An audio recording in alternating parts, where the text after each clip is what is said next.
We are almost a month into President Donald Trump's second term, which has been proceeding at a dizzying pace, not just for everyday Americans trying to keep up with the news, but also, obviously, for the journalists covering it. Kevin is a former member of the Pentagon press corps. He has kindly agreed to help us make sense of it all. And as the longtime editor of Defense One, there really is no one better out there to talk to about how Trump is currently, it's true, about how Trump is currently reshaping the country's national security apparatus and, of course, our global alliances, which is in the news all the time. But I wanted to start by asking about Hegseth ordering the Pentagon to rotate out legacy media outlets like CNN, the New York Times, the Washington Post, and your former employer, Politico, for pro-Trump media like Breitbart, One American News Network, and the Daily Caller. So my question on that is, what impact will this have on journalists' ability to cover the Pentagon? And what does it signal more broadly about the Trump administration's approach to the media, especially where national defense is concerned? Well, thanks for having me, first of all. Yes, I was a Pentagon press corps daily resident reporter, is how I guess we would say it, meaning that was my office. You know, I went to work into the Pentagon, to the press bullpen. You know, everyone knows there's a White House briefing room, there's a Pentagon briefing room, and, you know, just across the hall, there's basically offices for reporters that have expanded over the years. There were, as you know, especially during the war years, when there were a lot of reporters going in and out. And it's coveted space, and it's space that you have to pay for if you want to have, you know, you pay for your own phone line, your own internet connection. You don't pay rent or anything, but you pay for your own connections there. And so over the years, we actually had to expand that space because there were, you know, new news organizations being created, and also more foreign press that were sending reporters to show up. So there's actually like a couple rooms with cubicles and like a long desk that's got kind of a common desk for people that kind of just show up for a day, want to plug in and report from there and leave. And then there's also a long hallway with these small offices that are basically studios. You've got cameras, they've got soundproofing, they've got little on-air lights outside, and it's ABC, CBS, NBC, Fox down the road. And there was one for Al Hurra back in the day, the State Department's Middle Eastern network. Then there are radio booths, which are literally like broom closets. They're tiny, and they have a desk, and they've got, you know, radio quality microphones and soundproofing.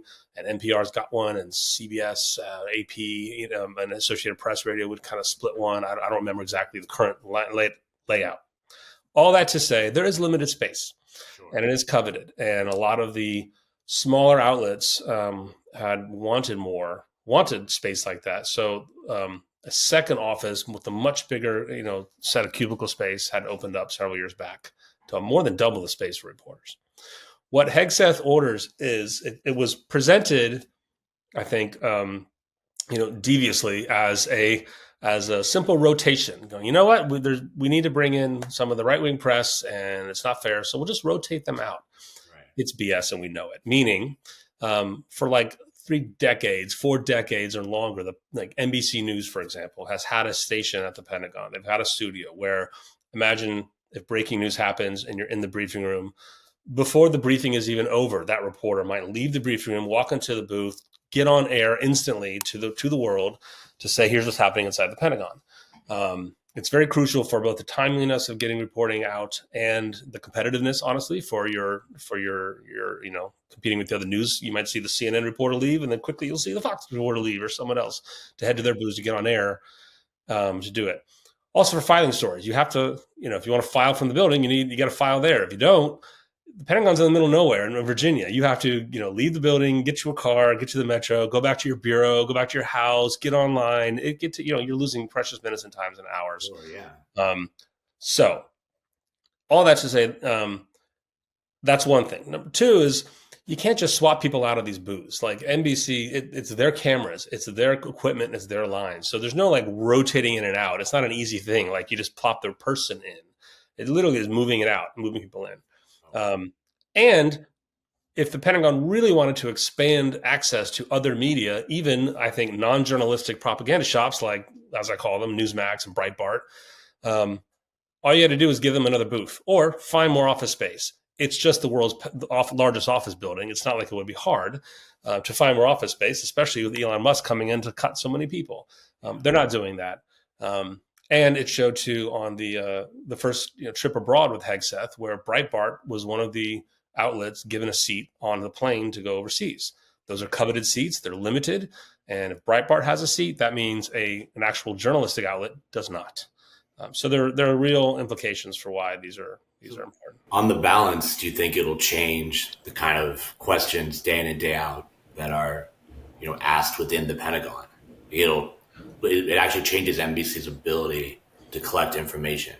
It changes their ability to collect information, other than it's just inconvenient to not have, an office to work out of and to communicate and plan the day with. NBC, you gotta remember, this isn't like just 24-hour MSNBC. NBC's nightly news has reporting from here. The Today Show would have stand-up reporting from here. This is 24/7 kind of stuff. So it does impact your ability, again, to communicate with your bureau, to plan the stories for the day, of course. The building is quite accessible for journalists. We always felt pretty privileged. So by comparison, last I heard, if you're a State Department reporter, you can't roam freely throughout the State Department. You have to be, there are only certain areas you're allowed to go. You have to be escorted. So, back in the day, if you want to meet with a source, you did it at like the cafeteria area. You can't just like walk around in offices. With the Pentagon, if you have a press pass, you can go anywhere. If they don't want you, there are doors that are closed and they're secure and they're locked, and they may not let you in unless you have a reason to be there. But you can walk any hallway, on any deck, at any wedge of that office building and go right into the Secretary of Defense's receptionist's office. So it meant like there's a lot of free exchange of information, and so none of those outlets are prevented from going to the building, and Hegseth's team may try to make a point of saying that, and it's true. But also neither was like Breitbart and Newsmax and those others. If they're also going to get press badges, which they've had, that's that. So it doesn't really change like anything other than, I'll give this example. It wouldn't matter if there's breaking news and you're not in the building, which happens all the time. If a plane crash, something explodes, a fight, who knows? Like especially back in the war days when there were daily operational updates, there was always news every day out of Iraq or Afghanistan. Some new battles, some new explosions, something. Sure. When that would happen, either someone found out about it externally, and we would rush to the public affairs office and try to ask questions at the same time. You literally get up out of your seat, you walk over there, and you walk back. Well, if you're not in the building at your seat, you can't do that. And by the time you get there, you've missed it.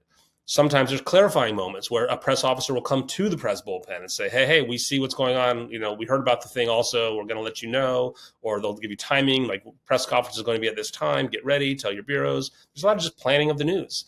And if you're not there, you're not part of that. So kind of sticking with Hegseth for a second.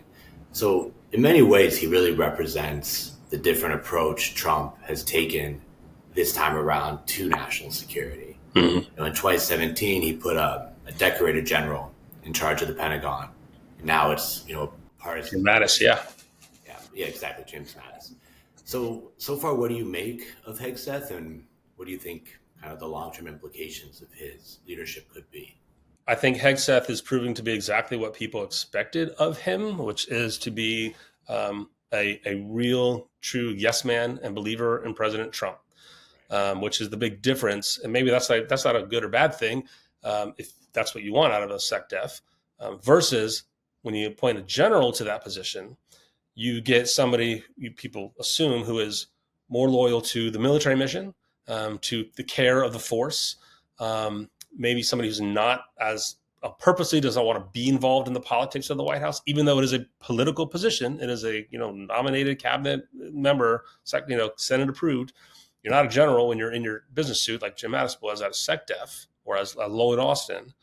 So what we're seeing is somebody who is loyal to Trump, who's extremely inexperienced, especially on the world stage, who in his first trip put his foot in his mouth several times, said statements that the White House had to walk back, that he had to walk back, said statements that outraged Europe, outraged Ukraine during the middle of a war, emboldened Russia, the adversary, all the things you do not want for a brand new Secretary of Defense. And I'll give you an example. When Leon Panetta became Secretary of Defense, after he was the CIA director and after he was the chief of staff of the White House and the director of OMB and a member of Congress, On his first trip abroad, he went to Afghanistan, and in speaking to us reporters in a kind of a gaggle at the end of a long day, he mentioned that there was going to be a pullout of troops, like a reduction of troops. And if my memory serves me right, he gave the wrong number. I think he said like 70,000 instead of 7,000. And we all kind of went, wait, what? Did he just say what I think he just said? And we had to make a decision as a press corps. Do we rush to report this, or do we clarify with his staff, because we all believed he just misspoke? That's not really what happened. Right. Sure enough, we took a beat and we clarified with the staff, and he had to come back. He had to like get out of his pajamas, put his clothes back on, come outside and tell us, this is what I meant when I said that, however it was said. Now the press still reported what had happened, that he had misspoke on his first, trip and put his foot in his mouth a couple of times, made a couple blunders. Our next stop on that trip was Baghdad, and I wrote a piece saying to the effect that, Panetta was, making some errors on his first trip, putting his foot in his mouth, and his staff did not like that, and they came and, they cornered me at breakfast and said, Kevin, I don't know that you could really do this. But then later that day, he did it again. In Iraq, he said something like, we're here because bin Laden bombed those towers. We went, no, that's not why we're in Iraq. Iraq is totally different. It's Al-Qaeda. It's a different, and they had to come and walk that back. And they're like, well, yeah, you're right. He's been putting his foot in his mouth. He's just been having just some rookie mistakes on the first trip and realizing, every word you say out there matters. Could is different than should. 700 is different than 7,000. We're going to let them into NATO. We're not going to let them into NATO. Like things like this, are when you're the Secretary of Defense, it matters, and it's showing. His inexperience is showing. It'd be interesting to see how he kind of adjusts to the job over time. Plus, with press relations, he's already in a public Twitter war with Jen Griffin, the Fox News, lead Pentagon reporter, one of the most respected reporters in the Pentagon. Somebody who's done, she's hosted more Wounded Warrior events than anybody I know. She's been doing this for decades. And he's been picking a fight with her publicly. I can't remember of any Secretary of Defense who's ever picked a fight with a reporter publicly in this way. It's just beyond. Yeah, absolutely. It was really stunning to see, especially because, we all know they're old Fox colleagues, and you would think there would be some camaraderie there. Well, again, you're in charge of an organization with 3 million people, and you have enormous staff to handle these kinds of things. I was in the Munich Security Conference, and on the flight home, sitting next to someone else who just showed me their phone, and Pete Hegseth had posted yet another Twitter photo working out with the troops at the next stop along the way. Nothing wrong with that. Other generals and sec defs have done similar things, but my reaction was, I don't know what Pete Hegseth's Indo-Pacific strategy is, but I've seen him. I can tell you how many push-ups he's done. Like the messaging coming out is so unusually disorganized and doesn't really have a good strategy. His access and he's still publicly tweeting from himself is just, no professional federal agency would let the principal do that. And he's got a bigger fish to fry, like Russia and China, not Jen Griffin. But our global adversaries. That's you can't imagine Jim Mattis doing something like that ever. Tweeting? No, give me a break. Kind of in the same vein, Hegseth clearly is a very different situation than Mattis. Are there any other key differences you see so far? Trump, early 2017 compared to now, early 2024. Is there any? Well, along with this and everything else, it's the people that he's put in office, not just, as you said, with the difference between like a Mattis and a Hegseth, but everywhere. Clearly, everyone knows this now. These are the diehard loyalists from the inner circle who, back then were hoping to get chief of staff jobs, and now they're on the verge of getting cabinet level jobs. Right. People who were outright opposed to Trump, like Hegseth, like Tulsi Gabbard, who literally ran for president against him on the other side of the ticket, are now in his cabinet. So he's not put in place elder statesman types who can do the job for the newbie in politics. He got rid of them. And we used to call them the guardrails, but they just call them enablers. And now, so they're gone. And that plus Doge and Elon Musk's, blitzkrieg of cuts to the federal government. That's probably the biggest story of all. Yeah. They hit the FBI, they've started to hit CIA, and now we know they're coming for DOD, the biggest, agency in the United States. and nobody knows what. No one knows what offices they're going to target. No one knows who's going to have a job, on the drop of a hat. And everyone's very fearful that it's one thing to fire. I was at Defense One was a sister publication, a spinoff of Government Executive, the old Gov Exec magazine. So I've covered the federal government in a large way, and a lot of my my LinkedIn feed is filled with federal employees of all kind, people who are losing their job at like FDA and in healthcare, at the National Parks Service, just all across the federal government. That's different than, I don't know, the assistant secretary for the Middle East, the office that's in charge of our nuclear arsenal, the office in charge of our special ops and gray war, the Pentagon's health system, which is the largest in the world for troops and families. So all of those cuts are pending, and that's part of this. What's new about Trump this time is it's just chaos. It's the axis is hitting everywhere, and in the middle of trying to negotiate the end of a war with adversary Russia. These are all things Pentagon reporters have to cover. They have to cover military spouses who don't know where their kids are going to go to school, or whose kids have been told, you can't study Black History Month because of the DEI crackdown. The same Pentagon reporters who have to cover the Black Hawk helicopter crashing into an aircraft outside the Pentagon just down the river, and the same ones who have to cover the Munich Security Conference and global negotiations for the war in Ukraine. They certainly have their work cut out for them right now. It's stretched thin all over the world, I'd imagine. All while legacy media or big media outlets are downsizing in these. Downsizing, shifting, yeah, absolutely. Kind of sticking to Gabbard for a second, the American Enterprise Institute's Corey Shockey. Shockey, yeah, Corey. Shockey, yeah.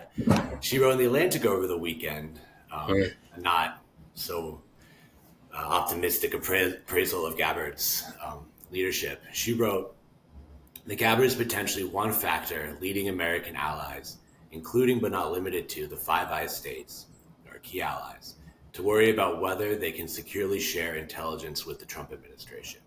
She concluded, "America's foes are surely observing the chaos in Washington and looking for espionage opportunities.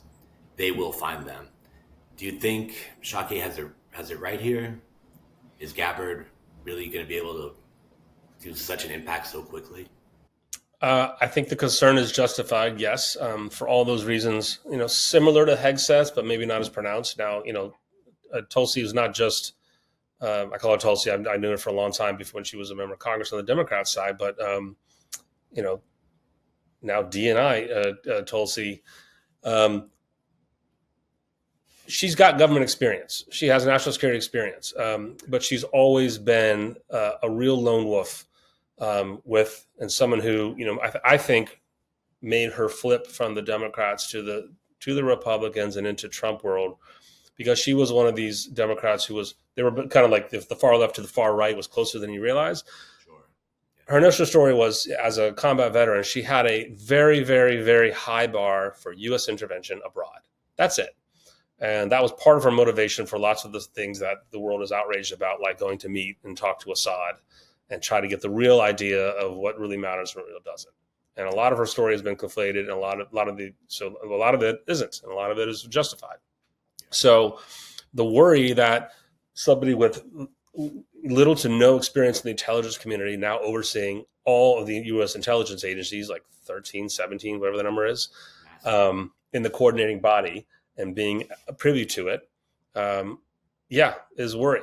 But I think, honestly, the fact that Trump gets access to some of this intelligence is just as worrying, because he proved in his first term to be loose with intelligence. There are lots of documentations of how. My anecdote I can say to this is, I did a reporting trip to London during the first Trump administration, and we were getting briefed at the GCHQ, like their version of the National Security Council. And I asked a senior intelligence official, when you see Trump tweet out something outrageous or unexpected, like, we're going to pull all the troops out of Syria, which he did, or we're going to pull all our troops out of Nigeria, which he did, what's your response? And I go, how do you handle that? How do you know what to believe or what not? He goes, well, oh yeah, we see those too. goes, we pick up the phone, we immediately call our American counterparts and the intelligence agencies over there, and every time they say to us, yes, we know, we saw it also. We still, just don't worry, hang on, we'll figure it out. We'll get back to you, right? Even the U.S. intelligence community has to sort out and understand what the what the American leaders are doing. So the intelligence world, the military world across different countries is very tight knit. The leaders are people that have spent their entire careers with each other, interacting with each other, trusting each other. And so it's a common reporting theme that I've used to say, when politicians may come and go and administrations may be, extreme or crazy or off the beaten path, but these communities really have solemn duties that they take to heart, and they protect their own. So yes, I usually agree with everything Kori Schake writes. I've known her for a long time. Your audience should know Kori Schake worked for the George W. Bush administration, White House, and has come out early and often as somebody she's an anti-Trumper, but she's a diehard conservative. Yeah. Some people think there's not much difference between conservative and liberals in foreign policy, but there is in all sorts of ways. Yeah. So she's someone, she'll never hold a place of influence in the current GOP, in the current Trump White House. And I don't know how much her impact writing for The Atlantic will have. But it's worth saying, and I believe her. So kind of going a different direction, there is a lot of doomsaying kind of out in the media, a lot of concern about, institutions breaking down or, backsliding. Do you see, or, fear of Trump appeasing Russia, selling out Ukraine? There is a lot of, talk about, us backing away from our traditional allies. But do you see within the moves of the last month any upside to Trump's foreign policy at all, to how he is kind of changing, the dynamic overseas? It's a good question. It's an interesting question. And so there's a couple of things you can point to, like first being perhaps NATO spending, right? Trump likes to claim because he came in tough on them last time, all the NATO countries finally got more serious and increased their defense spending budgets. They're trying to get to their target of 2%. Now, we reported, actually, most of those countries already were increasing their budgets. But I think it is true to say, yeah, he scared them and he poked the bear and they reacted. Yeah. Before he even came to office, there was talk that he'd jump it up to 5% of your GDP. And now he's confirmed that. He said that he would like to see that. Right. The Munich Security Conference this weekend really will go down in history as a pivotal moment, I think, for the entire global order. Wow. If things shake out like people are expecting, meaning, J.D. Vance comes in, usually a vice president goes to that conference and gives an extraordinary speech saying, this is the new way. This is how it is, repeating everything that we've all heard here on the campaign trail, but for Europeans who may not have heard all that before. And there were a lot of Europeans who were shocked, standing next to a lot of Americans who were not shocked. Yeah. And especially when it came at the same time as the news that the U.S. was seeking to negotiate with Russia and not with Ukraine. Well, the Munich Security Conference loves Ukraine. They rally all around it. This is the entire professional military and national security and intelligence class but in the Transatlantic Alliance, plus others. The Indians are there. African nations are there. Southeast Asian nation. The China is there. So it is quite a large event. It's bigger than a NATO summit even. The fact that the Monday after the event, Macron calls an emergency meeting of the heads of state of Europe, most of whom show up to figure out what are we going to do? What is Europe going to do? What do we want for Ukraine? What can we offer for troops to protect the eastern flank? That's an extraordinary moment. I don't think we would have seen if it was Kamala Harris in the White House. And they had sent Tim Walz to the Munich Security Conference. Now, some may argue you wouldn't have to have had that because the United States would have been on the same page with Europe and would have got their ducks in an order and not caused this public chaos. Yeah. But that's what Trump and Vance and Elon Musk want. They like to hit the bomb button and cause, an explosion that's going to really shake things up.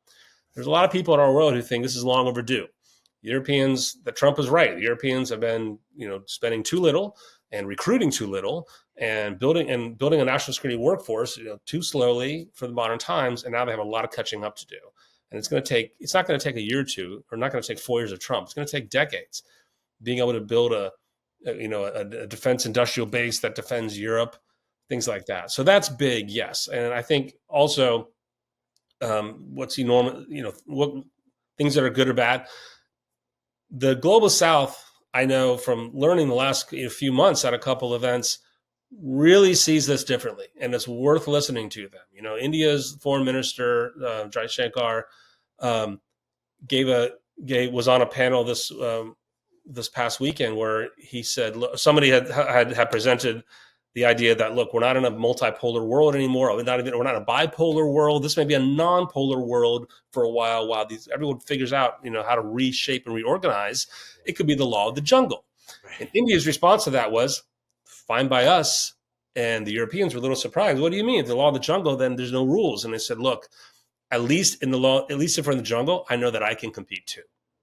That, the rest of the world does not see the 1945 global order as beneficial to them. Or maybe it was beneficial, but not anymore. They still can't compete. They're still blocked from things like the Security Council. They're still not treated as equals on certain global, organizations and stages. And that may change because Trump has pulled the United States out and forced everybody to go fight for themselves. And it's going to be a long time to sort out. Yeah, that's fascinating. You have to wonder what it does for a sense of stability. I would say spending. We're all anxious to see what the first presidential budget request looks like and how it changes defense spending. Elon Musk has, tweeted things like, we don't need any more manned fighter aircraft. All we need are drones. Well, that's, maybe a bridge far, but right. People are expecting, if these guys do like they say, as much as we've seen in the first few weeks, there's going to be massive shifts of spending away from legacy weapon systems and into computers, his world, computers, space, automation, autonomy. And that's really going to change everything when it comes to how the United States defends itself, how other countries, our allies, are able to defend themselves, how much they're going to buy, how much the United States workforce is going to design and produce, and how you can compete and stay ahead of, especially China, technologically. Definitely seems like that'll be a huge media story for this upcoming year. We need more defense tech reporters. Yeah, exactly. They're going to have their work cut out for them. Turning to media coverage a bit. So as somebody who's covered these topics for decades, what advice, I guess, or maybe not advice, but how would you kind of focus in on the stories that really matter right now? We spent, weeks talking about Trump taking Greenland somehow, or the Panama Canal. I think some pundit, this renaming of the Gulf of America, called it, the Gulf of Distraction. How do you have talk, or as a journalist, focus more on what you're talking about? Reshaping the global world order, understanding where the spending's going. The real things that affect the safety of Americans versus these kind of known distractions. This is a good question, and I think my answer is probably not what you'll hear from most, I think especially defense reporters. I've always wanted more defense reporting to cover politics, because the politics drives everything, like we were just saying with things like the budget. And even if they're distractions, you have to cover them. The president says it. The president says he wants to, turn Canada into the 51st state. I don't care if it's a joke. Holy shit, you have to cover that. Absolutely. Now, newsrooms have to make choices, and this is where newsrooms, I think, can make better choices, and they can make choices with each other and with the entire press corps. So the defense, not a reporter at the Pentagon cares about the Greenland story. If you're a defense trade reporter, you care about, are we going to continue selling and buying F-35s or not? Because this is a multi-billion-dollar story. It's a huge story about the future capabilities of the military, about the defense industrial base, about manufacturing and trade, and what allies are going to buy. It's enormous. It's about the fundamental view of warfare and defense. For other reporters, maybe who's at CNN and Fox, who are covering major global affairs stories, that's a tiny little defense industry story for the trades. Now there's the military life kind of publications, like the Stars and Stripes, where I used to work, or Task and Purpose. Some great outlets that have to focus on things like, is military getting paid? DEI, are black soldiers going to get drummed out of the service? Trans, military spouses, families, recruiting. The whole gamut of stories for them. They may be less interested in, are we going to invade Panama? But their readers want to know, is my husband going to be sent to do that? Is my wife going to be drummed out of the service? Yeah. So they have to cover that too. So it runs the gamut. And usually the press corps does a good job in that briefing room of being so diverse And you'll hear it in the questions in a full briefing. There'll be questions about geopolitics. There'll be questions about specific defense industry. There'll be specific questions about politics on the Hill, social issues, and that needs to continue. I don't think it's an either or game. You have to find a way to cover it all. And until the president says, I was just kidding about Greenland, never mind, let's move on. Don't move on, because, doesn't think it's a joke. Greenland and our allies in Europe who just can't believe what they're hearing. To them, this is their life and death, because, they rely on the United States. They can't think this way. And now, other countries are wondering who's next. Anybody that Trump had a beef with, or Trump ally had a beef with, and they got to his ear. I mean, I can't believe we're talking about the Panama Canal, right? But we have to. I didn't expect that answer. Cover it all, but it makes sense. I mean, because you have to find a way to do it, and I would implore. This is why when I was building Defense One with our partners there, our executives and the entire team, I was very fortunate to be given a pretty long leash to come up with the kind of reporters and coverage we want. We started Defense One from scratch, and we were a hybrid of covering the defense trade and industry world and the federal government, because we were a spinoff of Government Executive, but we were owned by Atlantic Media, a partner of The Atlantic. So we were able to cut and paste in syndication, like Hillary Clinton's op-ed for The World, major geopolitical Atlantic stories like that Corey Shockey one you mentioned before. Defense One is not part of Atlantic anymore. That split up a few years back. But we set it up that way, where I had reporters covering politics, covering the National Security Council and the White House and what was going on there, including the campaign trails. And we had business reporters covering the executive leadership of the business and trade world. And I had a science and technology reporter still there, the great Patrick Tucker, covering the greatest developments coming out from in that world as well. And we tried to cover a little bit of everything at one place, which was pretty rare. And it's hard to do when you have one reporter covering each of those gigantic buckets, but it gives a good outline to readers, to a certain audience, of how they're all interconnected. Patrick Tucker is a great byline, always great reporter. Highly endorse. Absolutely. Speaking of, just kind of to wrap it up, for even maybe your more casual news consumer who's really interested in these topics but doesn't really know who to follow, what reporters are really driving this beat, who would you recommend as kind of a go-to? Oh man, there's a lot, but I'll say, think of it like I just said. There are trades, there's military life, and then there's like big picture kind of stuff and international. Gordon Lubold is one of the best on the beat. He's like the biggest digger and gets so many scoops. He used to work for me. I've worked with him, alongside him. He's great. Nancy Youssef is great. Where is Gordon now? Gordon is at the Wall Street Journal at the moment, and so is Nancy now. We've all shifted around. Helene Cooper at the New York Times. Greg Jaffe, just now as he was going from the Washington Post to the New York Times and returning to the defense beat. He's an excellent reporter, excellent writer. Some of the others, Jeff Schogel at Task and Purpose, covers military life in a real fun way, but it gets to the heart of what a lot of the military world cares about. I think, again, I mentioned Jen Griffin at Fox is phenomenal. Courtney Kuby at NBC is phenomenal. Martha Raddatz, some of these reporters are legends at ABC, been there forever, doing great work. David at CBS, CBS News.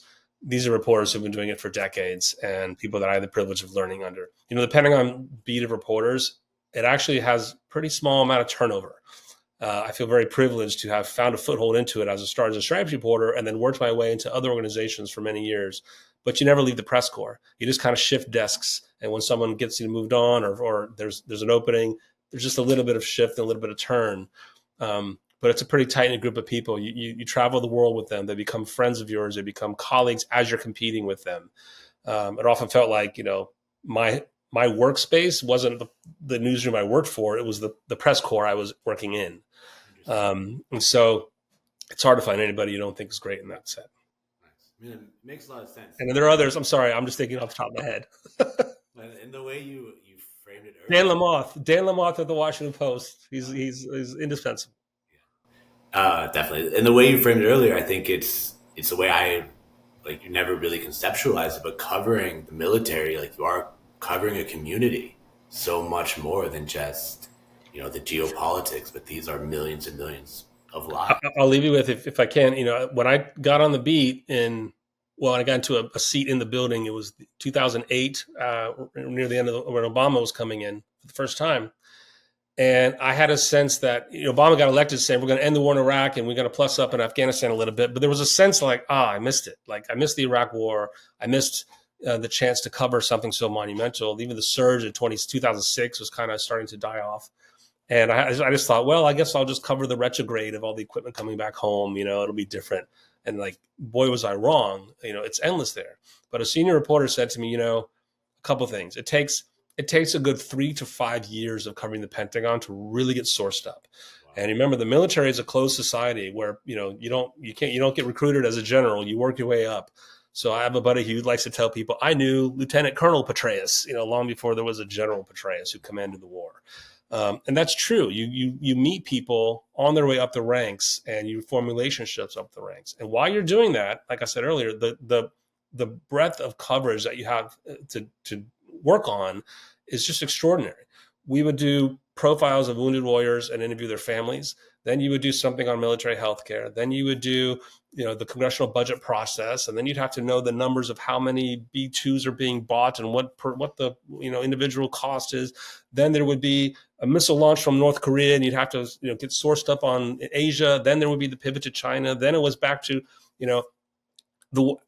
after Trump had come in.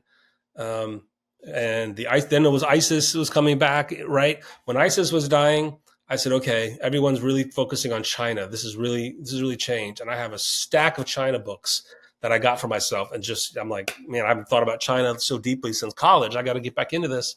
And I wasn't even halfway through them when the Ukraine war started and Russia invaded Ukraine. And we all went, oh my God, Russia? Like, who knows anything about Russia anymore? And you got to pivot to that. So it's very wide, it's very shallow, but it's so, it's so rewarding as a journalist to be able to go into all of those topics, to have to know all those topics. It's very exciting. And it's a real, I think, privilege and honor to, be entrusted with that kind of reporting in a place like the Pentagon. So I'm so happy I got a chance to do it, and would encourage anybody out there who just wants to try to go for it. Well, thank you so much for sharing your time and expertise with us today. Thanks for having me. That covering the Pentagon is probably going to be one of the essential stories of the Trump years. So it's a great. I think it always will be. So keep your eyes on it. Thanks, man.